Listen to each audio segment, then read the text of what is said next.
কবিতা বীরঙ্গনা, কবি সজিম সাইন।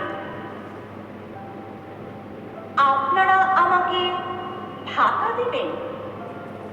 50 বছর চলে গেল, কই কিছুই তো দেননি। আমি তো ছেড়ে দিয়েছি, স্বামী দিয়েছি, আমার সম্ভ্রম তাও দিয়েছি।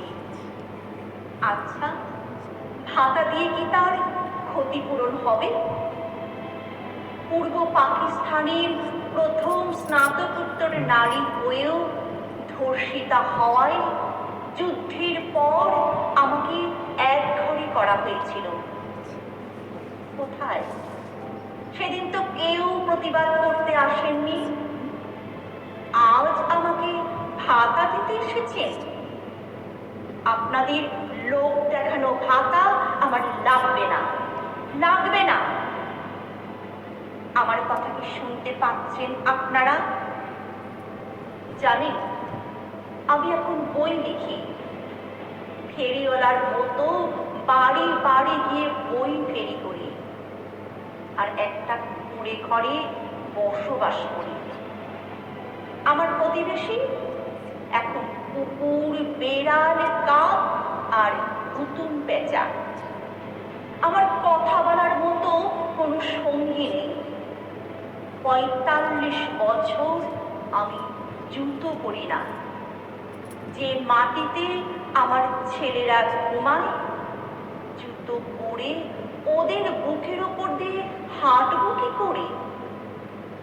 রৌদ্রতপ্ত পিচ ঢালা পথে বীরঙ্গনা হয়ে হেঁটে বেড়াচ্ছি খালি পায়ে।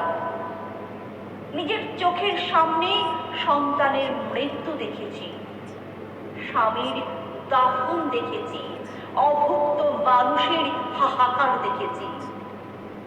পাকিস্তানি দোসররা মানুষের ঘর বাড়ি জ্বালিয়ে দিয়েছে, নিজের চোখে তাও দেখেছি। আমার কথা কি শুনতে পাচ্ছেন আপনারা? জানি, আমি এখনো ধর্ষিতা মেয়ের লাশ দেখে পিতার কান্না শুনি। এখনো যৌতুকের দাবিতে টকটকে লাল বেনারসি আগুনে পুড়তে দেখি। আমি এখনো সন্তান হারা মাকে দেখি, স্বামী হারা নারীকে দেখি। ভেবেছিলাম বই বিক্রির টাকায় একটা অনাথ আশ্রম বানানো। সে আশা আর পূর্ণ হলো কই? আমি এখনো যুদ্ধ করি, খালি পায়ে হেঁটে বেড়াই। কত আদব আলীর মা, জরিনা বেগমরা জুতো পরে না 100 বছর। ওদের যুদ্ধের কাছে বারবার হেরে যায় বাংলাদেশ। সে হারায় দুঃখ নেই, আছে লজ্জা, আছে গর্ব, আছে বেঁচে থাকার প্রেরণা। মাটিতেই তো পড়েছিলাম আজীবন। এ মাটির কবরেও থাকতে অসুবিধা হবে না আমার। স্রষ্টা আমাদের মতো এতটা নির্মম নন।